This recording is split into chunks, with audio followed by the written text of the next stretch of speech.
Hello folks, welcome to the Rose Jewel Railroad. I have another fun one this evening. My feature train is on the middle here. This is a set from 1951, 2175W. It is a 2343 set.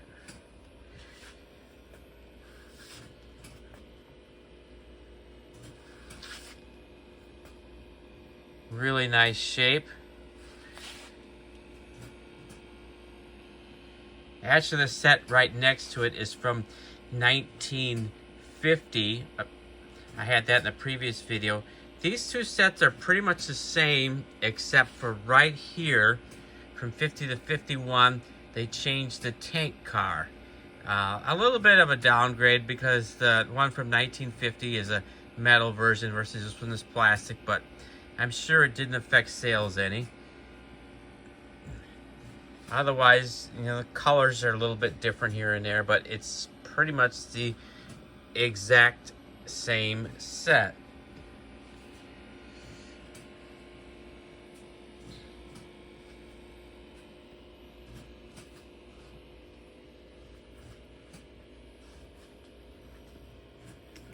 Like I said, on the first loop here, I have the same set, 2175. Only this one's from 1950, and yeah, I did that one in the previous video, but I came across this other one from 1951, so that's why that's there. And on the outer rail, we have the anniversary set. Of course, you've probably seen this in another video too.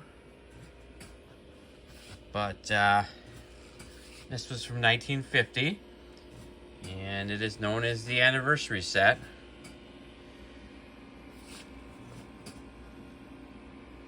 Like I said in another video, I had to do a whole lot of cleaning on it, but I think the end result was well worth it. And on the honorary siding, we got the B unit. This B unit here actually came with my 1950 set, and I got 3 passenger cars. Of course, these passenger cars came out in 1952, and just a few minutes ago, I won another one on eBay. Because there's 4. I'm missing another coach, but it should be on the way now. And then I got to come up with the baggage car that was made up in later years. But that one, that baggage car seems to be quite pricey. So I'll just have to watch the bay for a while and see if I can find one at a decent price. But anyways, I'll get these running. Start with my feature train.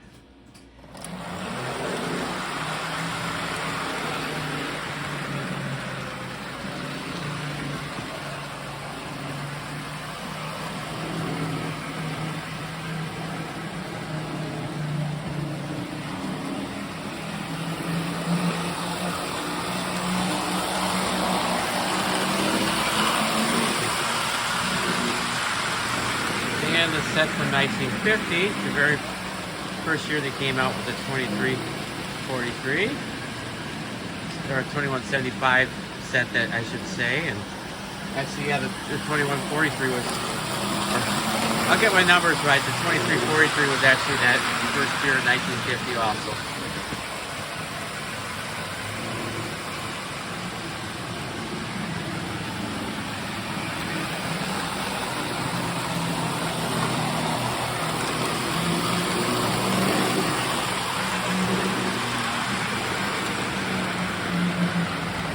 Anniversary set. Everything rolling around is from 1950 and 1951.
Well, let me tell you the story about the featured train tonight.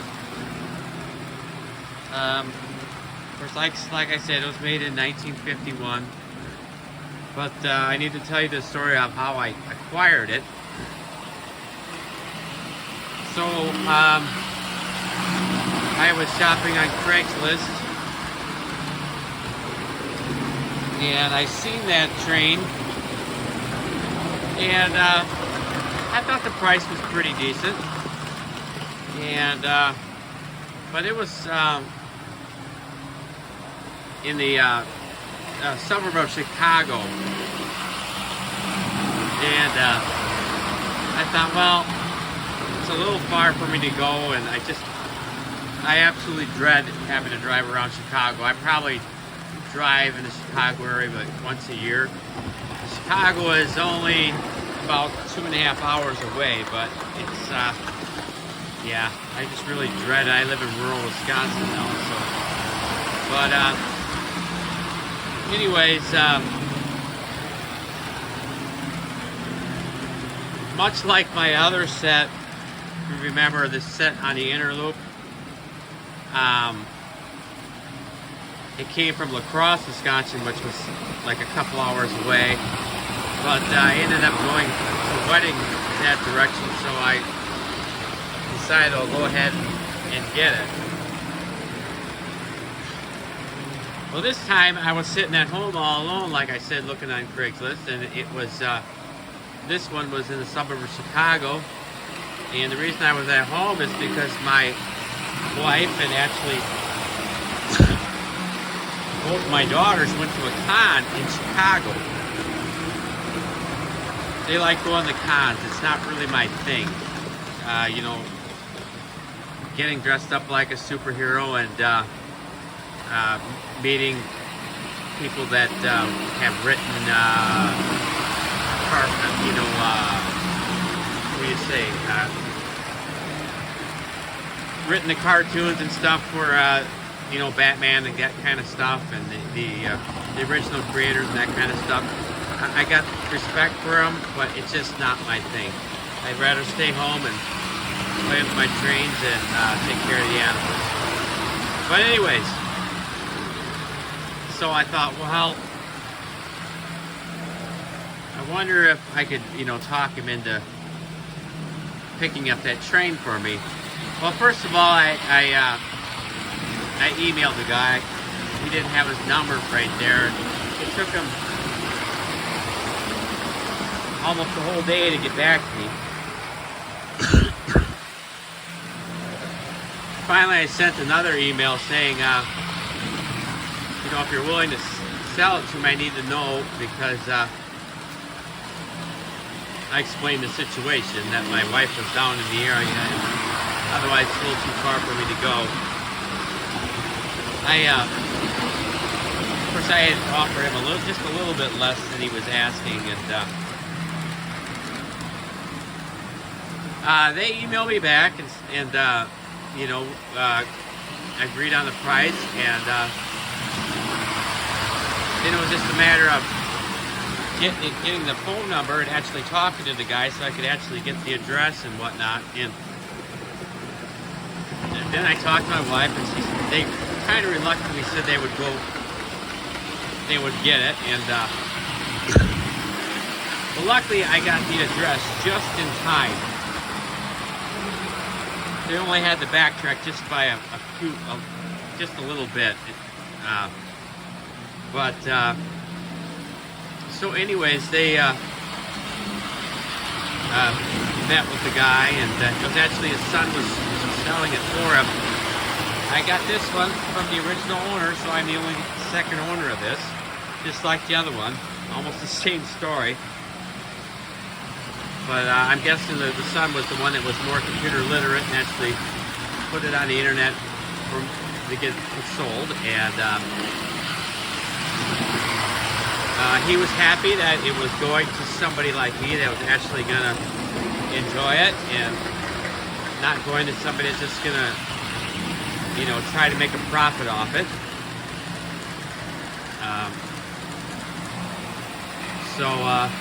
Yeah.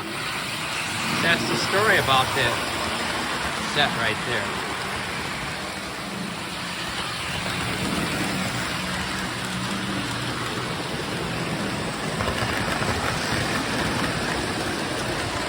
And I guess just another part of this, before I go over and show you the catalogs, I was very pleased when I got it. And it had boxes. The master carton was gone, but he managed to save the end pieces from the master carton, which had the label, you know, 2175. But anyways, you know, like I said before, I'm not really into boxes and whatnot.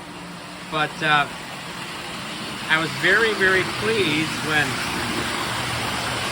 I'm going through what I got, and you know, there was other things in there that came with a ZW transformer and whatnot. But you know how when you buy something, maybe even at a garage sale or whatnot, and there's like a bonus thing in there that you weren't even expecting, you know, and maybe sometimes you get to the bottom and there's you know, an army man in there or something, or you know, maybe a car from the MPC era, but you're buying a post-war train, and you know, kind of a little bonus and whatnot. Heck, you know, maybe you get in there and at the bottom of it there's a Playboy magazine, you know. That's always kind of a bonus to see that in there, you know. But you will be shocked to see what I got as a bonus, and it was not advertised in there. And the guy knew what was going with it. He showed my wife it, and she was just like, oh, okay, you know. Okay. There is my bonus that was at the bottom of the package. This is a 623. These were made from 52 to 54. And this was in the box. And this, guys and gals, this thing is like new. I mean, if there's a difference between like new and new, you might just call this new. It is in beautiful shape. I had one of these earlier that, you know, was always, you know, I thought was in pretty decent shape, but it don't compare to this one. And while I'm showing these, I'll show you something that I learned about from reading about these. These ones that just got the 3 braces right here, that's from a later version.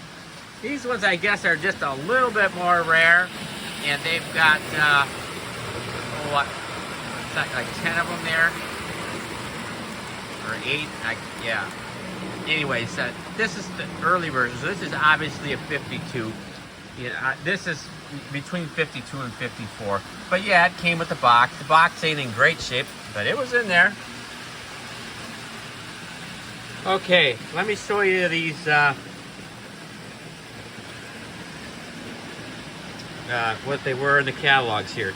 So this one here is the first set I got. That's from 1950. It's got the metal, a little bit nicer car there.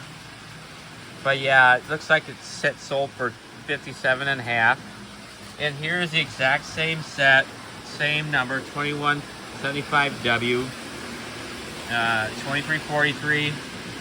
Here's the plastic one. But boy, man, it's skyrocketed in price that year, it looks like. So,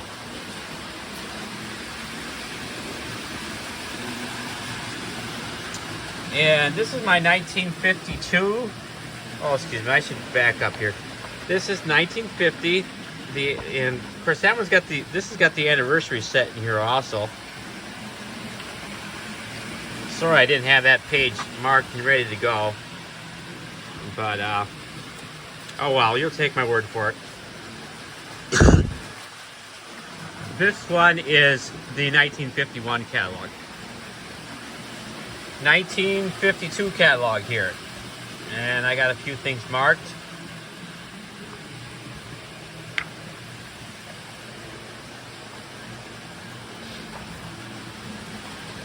There is that switcher, the Santa Fe switcher. That, by the way, did not come with a set. That, you know, it just was sold alone. And then I'm pretty sure it was from 52 to 54. I marked this page because in 1952 they did away with the 2175W, and from what I could see, this is a comparable set. Of course, in 1952 they still had the 2343, and it was $70. The only difference I could really see is they did away with the tanker car, and then they added this B unit. Kind of makes me wonder if they made too many of these B units, and you know, they, as a separate sale item, they didn't sell as well as maybe they thought. So maybe that's why they put it in there. But I don't. That's a pretty nice set there. If I could get that, I definitely would. And then I add, so in 1952 they came out with these passenger cars, those real heavy passenger cars, and you know, $10 a piece.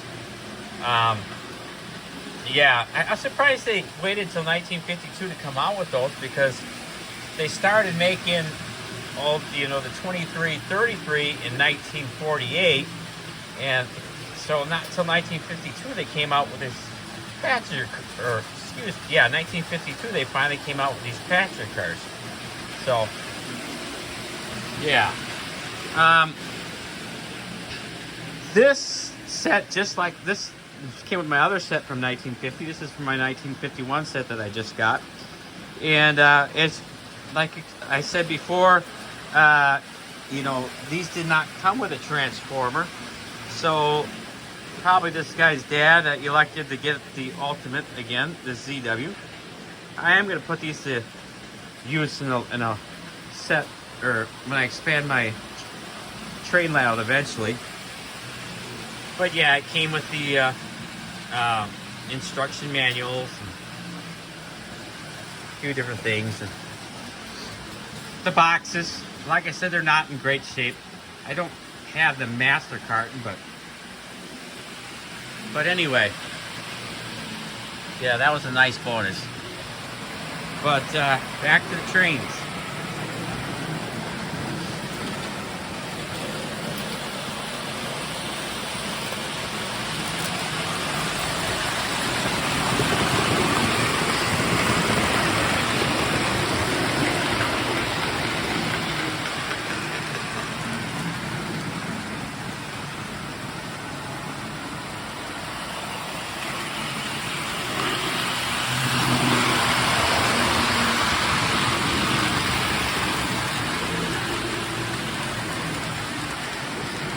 Yeah, I thought the set from the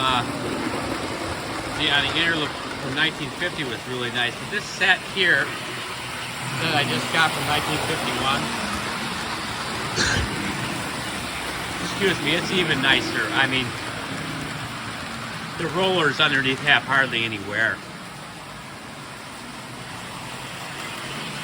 I really think this is from a guy that didn't really play with it that much, but understood that it had its value and hung on to it for all them years.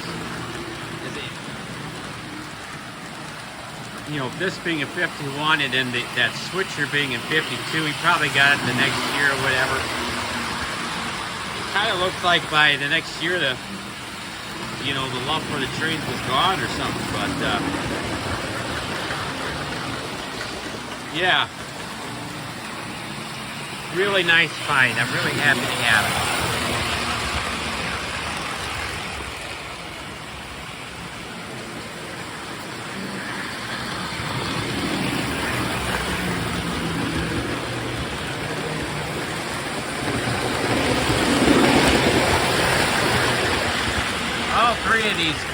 out have got that D-cell horn on it.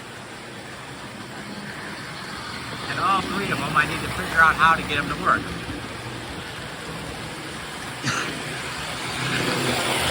Especially these two Santa Fe's. I mean, they look almost flawless in there, like there's never been a battery or anything. The anniversary set's got a little bit of crud going on inside, but it isn't horrible. But these two Santa Fe's, it should be easy to get them going. But I got to figure out the technique, and if I don't figure it out, I'll just have to take it to my post-war mechanic and he'll get them going for sure.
Yeah, it isn't too often you see two of those trains going around the layout, especially in the condition they're in. I feel pretty fortunate. I won't have either one of them as long as the first owner had them. Both owners had them 70 plus years. I'm in my 50s now, so if I have another 40 years, I'll be in my 90s. That'd be pretty good. But they definitely will be in my hands until I decide that I need to get rid of them, which it's going to be way late in life. I really enjoy them.